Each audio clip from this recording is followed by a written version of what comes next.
Hello and welcome back to my YouTube channel, and welcome if you're new. My name is Olivia. It has been, I think, 6 months. I was looking at my last video upload on my YouTube channel since I've uploaded 6 whole months, and I have been debating back and forth whether or not I was going to continue my channel. What kind of direction did I want to go in? What did I want to post? Do I want to give a life update? Do I want to let everyone know what's happened in the last 6 months?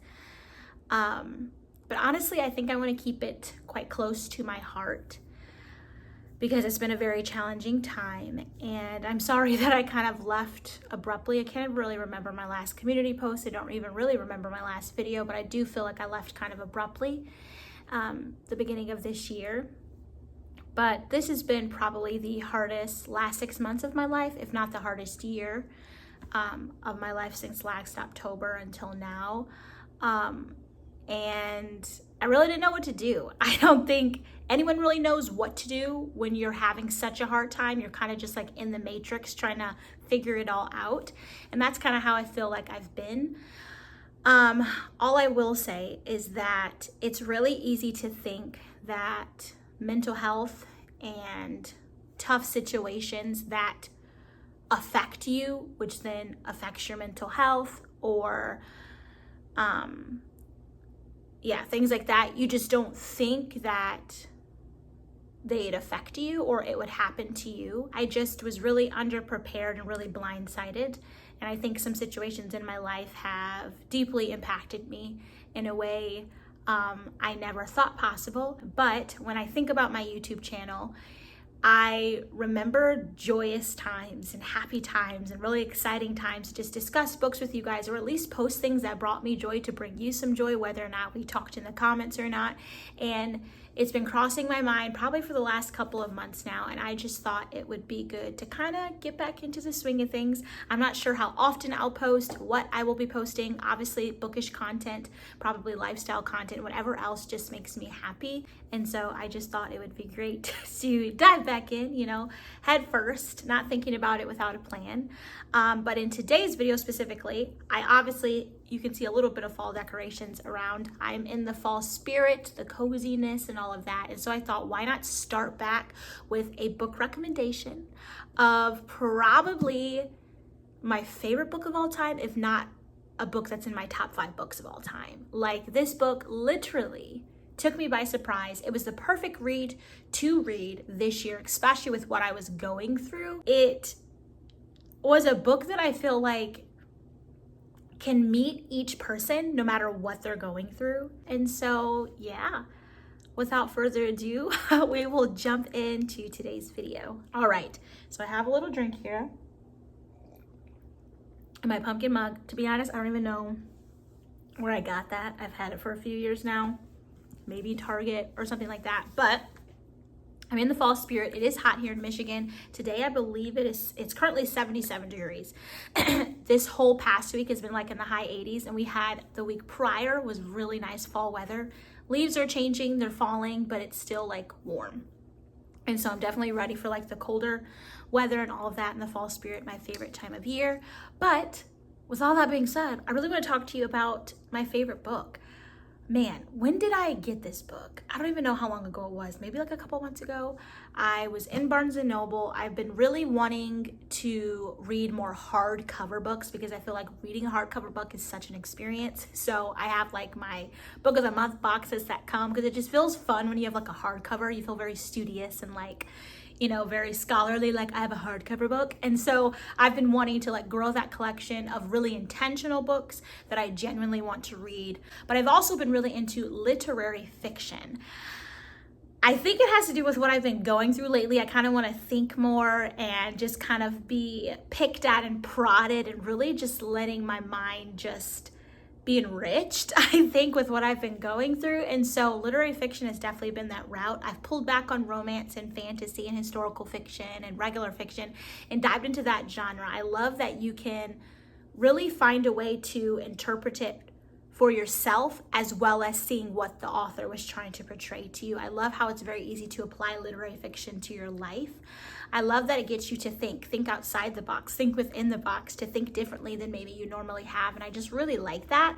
And so I've been slowly but surely downloading books because I got a Kindle and purchasing books that are literary fiction just to kind of grow my arsenal in those books, and this happens to be one of them. And so yes, I was walking through Barnes & Noble looking at their shelves, and I saw, I believe this is not a debut novel, but this is a book that came out this year if I'm not mistaken. It's by my new favorite author, David Nichols, and that book is You Are Here by David Nichols. This book, you guys, and don't judge a book by the cover. That's one thing I have to say too, because when I was looking at this book, I initially saw it and thought it was hideous.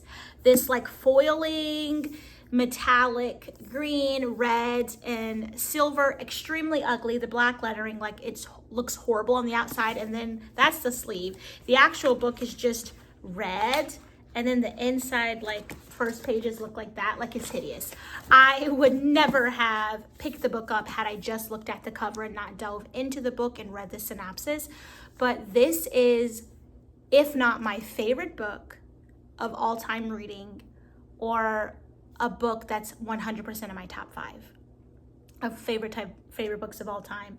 This was amazing. It is a literary fiction book. There's a little bit of romance, and I love this book. I can 100% read it again. I tapped the book, I underlined the book, all of the things, and I cannot wait to talk to you about it. And so I thought it would be great to just dive in with the synopsis. But yes, it says, sometimes you need to get lost to find your way. Fitting, just fitting. Michael is coming undone. Adrift after his wife's departure, he has begun taking himself on long, solitary walks across the English countryside, anything to avoid the empty house. Marnie is stuck, hiding alone in her London apartment. She avoids old friends and any reminders of her ex-husband. Holed up with her books, she's battling a sense that life is passing her by. When a persistent mutual friend and some very unpredictable weather conspire to toss Michael and Marnie together on the most epic of hikes, neither of them can think of anything worse. Until, of course, they discover exactly what they've been looking for. You guys, when I tell you, this was beautiful. Now, there is romance in the book, but it isn't a romance book. And that's also why I wanted to get into literary fiction, because I feel like romance, regular contemporary romance books, and I have tons of them. I've read tons of them. If you want any recommendations, I will leave one of my romance recommendation books down in the description. But I love romance books. Like, they're very fun, they're quick reads. I just feel like it gets a little cheesy, it's repetitive, and it's nice to read about someone's life and what they're going through, and then on top of it you get this romance. And I think that is just beautiful, and I absolutely love it. And so yes, we have Michael and Marnie. Michael is a geography teacher, I believe it's high school students, and he's kind of just that rugged. It's like he could have been a professor. He's in his mid-40s, but he's not. He's teaching high school. You know what I mean? He's kind of scruffy.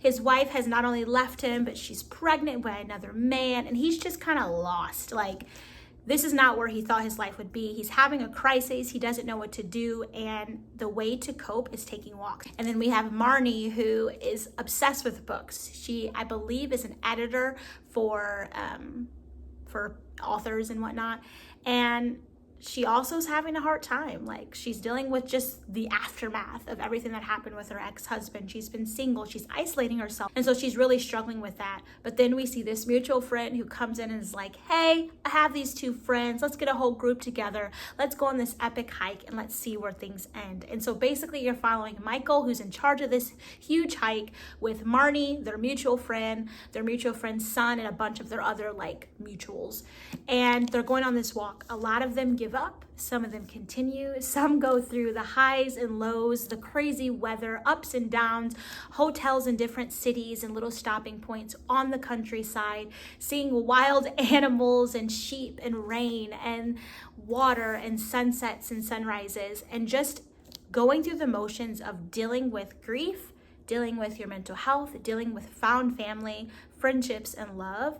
And I think it was beautiful. I don't know about anybody else, but it's the most amazing thing to find an author who writes in such a way that it completely captivates you. I mean, literally could have underlined every single word in this book.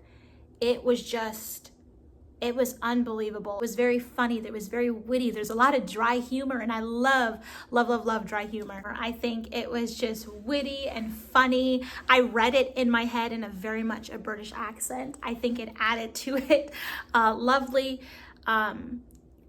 It was just amazing. I don't know. It's no other way to describe it, but I recommend it. If you're a person who wants to dive into literary fiction, if you're a person who wants a little break from just a regular contemporary romance, because it pulls like everything into one and really gets you to think. David writes beautifully. I've actually purchased most of his books. I think I have like 2 or 3 I haven't, or maybe just 2 I don't have yet. I'm currently in the middle of another one of his books, and I'm absolutely loving it. And so yeah, I think I want to go in and just touch on a few, because there's a lot of underlines of some of the quotes in here that just hit in such a way for me. Literally the first page, imaginary photographs. And it says, in all her youthful visions of the future, of the job she might have, the city and home she might live in, the friends and family around her, Marnie had never thought she'd be lonely. In her adolescence, she pictured the future as a series of imaginary photographs, densely populated, her friends' arms draped around each other, eyes red from the flash of the camera, in the tavern or lit by the flames of a driftwood fire on a beach, and there, right in the center, her own smiling face. The later photos were harder to pin down, the faces less defined, but perhaps there'd be a partner, even children among the friends she would surely know and love all of her life. I mean, I could have underlined the whole book. I read this and was like, wait, is he speaking to me? Am I Marnie? What is this? But nobody took the lost friends' places. Now she had revised her vision of the future to one of self-containment and independence, a tea from a nice cup, word puzzles on her phone, control of the TV, her books, her bed, to eat, drink, read, and ignore the clock, to live without the intrusion or judgment of another soul, the fantasy of being the last woman on earth. She couldn't say whether a falling tree in the forest made a noise, but no vibration that she made would strike another eardrum, and so she had taken to speaking to objects. You guys, David's out here playing some game, but this book is amazing. I mean, there's so many more underlines that I did, but I'm just gonna read those ones. But I highly recommend it if you want to get into literary fiction, something that has a little bit of romance, something that gets you to think, something that kind of has that dry humor, that wittiness, but also like speaks a lot of truth and makes you feel seen in ways that you really don't think. David writes the thoughts that you think that you don't think anyone else has ever thought before, and I absolutely love that. So I cannot recommend this book. Obviously, I give it a 5-star. I'll make sure to link it down below in the description box, like on the Amazon link, so if you want to get it, it's easier to find. Otherwise, I'm pretty sure Barnes & Noble will have it.